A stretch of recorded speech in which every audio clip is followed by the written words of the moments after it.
Hello everyone, and welcome back to another wildly unqualified psycho-evaluation. We've already put Keir Starmer under the microscope, we've shaken our heads at Justin Trudeau, and now it's time to complete the Commonwealth trifecta with the man of the hour, Anthony Albanese.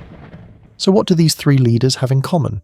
A love of left-wing talking points, a deep obsession with immigration numbers, nationwide protests following them around like a BO, and of course, the small detail that large chunks of their populations can't stand them. So here's the thing about Anthony Albanese. Born on March 2nd, 1963 in Sydney, this guy grew up in public housing in Camperdown with his single, Italian-Australian mother, Mary Ann. His father? Well, that's where it gets interesting. For most of his life, Albanese believed his father had died in a car crash. Plot twist. The man was very much alive and living in Italy, completely unaware he had a son. Albanese only discovered this little family secret when he was in his 30s, which, from a psychological standpoint, is the kind of foundational identity shake-up that would send most people straight to therapy for decades. But did our future Prime Minister crumble? Not exactly. Instead, he channeled this into what I can only describe as a pathological need to be the people's champion, the working-class hero who never forgot where he came from. Classic compensation behaviour, really. When you spend your formative years believing one version of your origin story, then discover it's completely fabricated, you tend to overcompensate by creating an even more dramatic narrative about yourself. This brings us to his nickname, Albo. Now you might think this is just a friendly Australian diminutive, but psychologically speaking, nicknames often reveal how someone wants to be perceived. Albo screams approachable everyman, doesn't it? It's like he's saying, hey, I'm just one of you guys, despite the fact that I've been in Parliament since 1996 and have probably forgotten what it's like to worry about grocery prices. But before I forget, if you happen to enjoy these semi-professional psychological evaluations, remember to hit that subscribe button. My psychology degree may be incomplete, but my dedication to over-analysing public figures is absolutely unmatched. Now let's talk about what's really got Australians fired up lately. Net overseas migration hit 536,000 in 2022-23, up from 170,900 in 2021-22.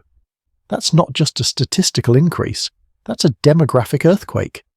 And how did our psychologically complex Prime Minister handle this? With all the decisive leadership of someone trying to solve a Rubik's Cube while blindfolded. You see, Albanese has this fascinating psychological trait I like to call progressive paralysis.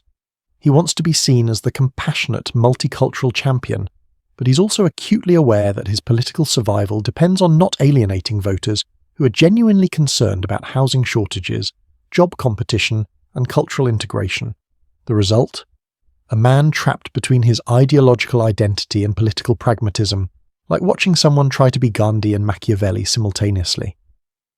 Recently, when anti-immigration protests swept across Australia, drawing over 15,000 people in Sydney alone, Albanese's response was to say the protest gave neo-Nazis a platform. Classic deflection technique, really. Instead of addressing the underlying concerns that drove thousands of ordinary Australians to the streets, he immediately jumped to the most extreme characterization possible. It's like psychological jiu-jitsu, redirecting legitimate policy criticism toward the most unsavoury elements present. This isn't unique to Australia, mind you. We've seen similar patterns with Keir Starmer in the UK, where immigration concerns have been consistently dismissed as far-right extremism, and with Justin Trudeau in Canada before his political decline. It's almost like there's a playbook. When faced with immigration-related discontent, immediately invoke the spectre of extremism, rather than engage with a policy substance. But here's where Albanese's psychology gets really interesting. Unlike Starmer, who often appears genuinely confused by public sentiment, or Trudeau, who seemed to believe his own progressive rhetoric until the very end, Albanese gives off the vibe of someone who knows exactly what he's doing, but wishes he didn't have to do it. There's a kind of resigned cynicism to his approach that suggests he understands the political game, but finds it personally distasteful. You might be wondering, what kind of childhood creates this particular blend of idealism and political calculation? Well, growing up in public housing with a single mother who worked multiple jobs to make ends meet definitely shapes your worldview, but discovering in your 30s that your entire family narrative was constructed fiction, that's the kind of experience that teaches you that reality is negotiable, that stories can be rewritten, and that sometimes the truth is less important than the version that gets you through the day. This might explain why Albanese seems so comfortable with cognitive dissonance. His government has been criticised for passing what human rights advocates call some of the most brutal migration laws Australia has seen in years, yet he still manages to present himself as a progressive champion. It's like watching someone juggle flaming swords while insisting they're a pacifist.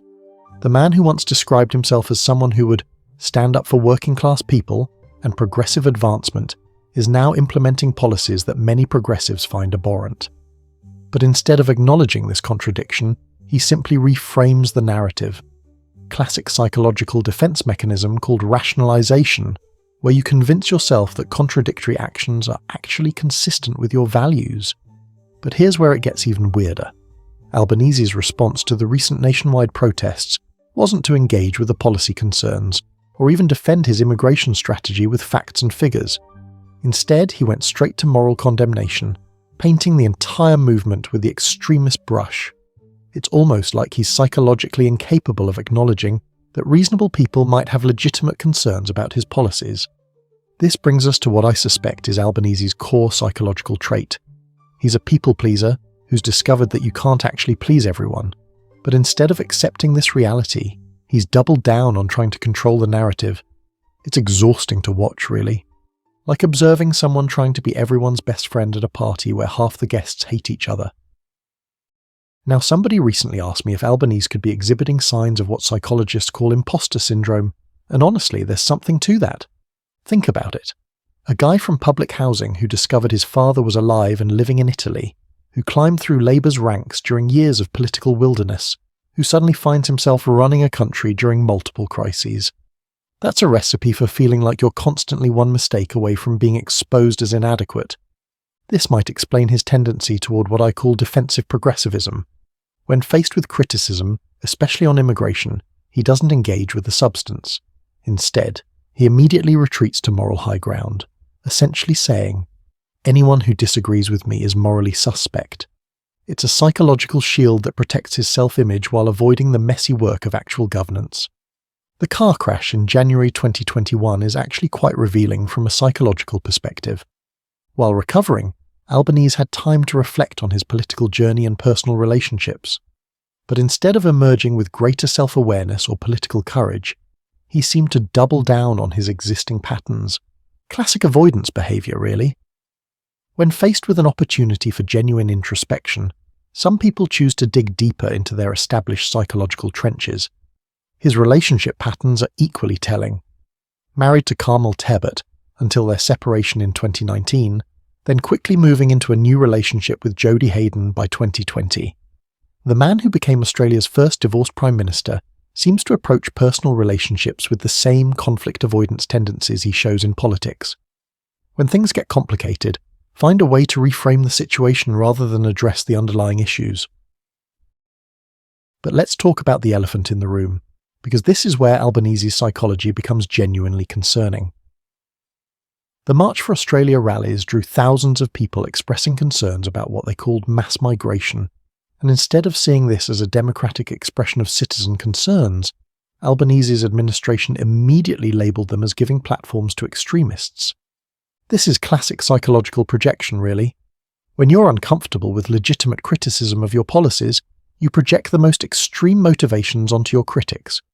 It's easier to dismiss thousands of concerned Australians as extremist sympathisers than to acknowledge that maybe, just maybe, your immigration strategy isn't working for ordinary people. The comparison with Trudeau is particularly illuminating. Both men came to power promising a more compassionate, progressive approach to governance. Both discovered that governing requires making unpopular decisions. But while Trudeau seemed to genuinely believe his own rhetoric until reality smacked him in the face, Albanese gives the impression of someone who knows better, but is trapped by his own political persona. It's like watching a method actor who's forgotten they're playing a role. The Albo persona, the working-class champion, the progressive warrior, has become so central to his identity that acknowledging the contradictions in his actual policies would require a complete psychological reconstruction. And here's the really fascinating part. Albanese seems genuinely surprised that Australians aren't buying it anymore. His downplaying of the anti-immigration rallies as a small issue to Australians suggests a man who's become so insulated from public sentiment that he's lost touch with the very people he claims to represent. Now, I think there's something genuinely tragic about Albanese's psychological journey. Here's a man who grew up believing one story about his origins, discovered it was false, then spent decades constructing a new narrative about himself as the people's champion. But now that he's actually in power, the gap between that narrative and the reality of governance is becoming impossible to bridge. The immigration crisis is just the latest manifestation of this deeper psychological conflict. He wants to be the progressive hero, but he also wants to remain politically viable. He wants to be compassionate, but he also recognises that uncontrolled immigration is creating real problems for Australian communities. The result is a kind of political schizophrenia, where he simultaneously implements harsh immigration policies while condemning anyone who supports them. This might explain why so many Australians feel betrayed by Albanese. It's not just about policy disagreements, it's about the sense that they elected someone who promised authenticity but delivered performance art instead. When people feel like they've been sold a false bill of goods, especially by someone who built their career on being one of them, the psychological reaction is often more intense than simple political disappointment. But here's what really gets me about Albanese's psychology. He seems incapable of learning from his mistakes.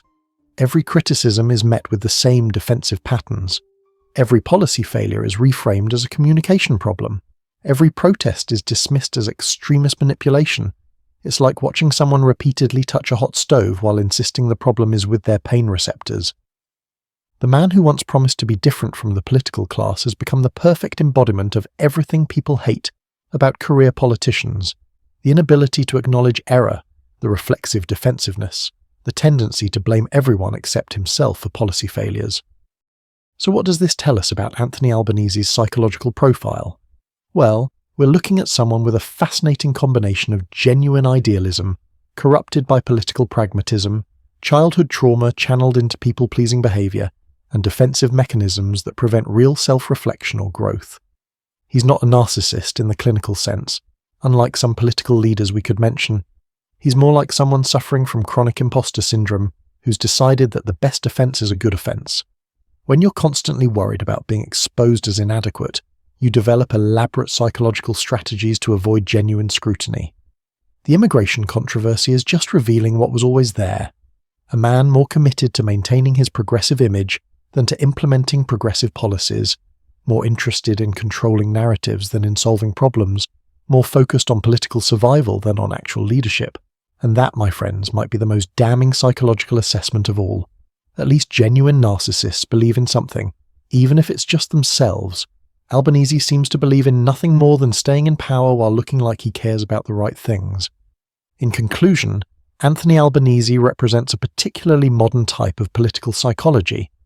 The progressive who's discovered that progressivism is politically expensive, the people's champion who's forgotten how to listen to people, the authentic politician who's become authentically inauthentic.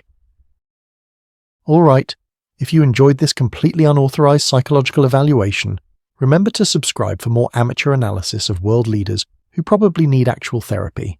And if you have suggestions for other politicians who deserve the treatment, drop them in the comments. After all, there's no shortage of psychologically fascinating train wrecks in politics these days. Until next time, this has been your friendly neighbourhood unqualified analyst, reminding you that sometimes the most revealing thing about a politician isn't what they say, but what they can't bring themselves to acknowledge about themselves.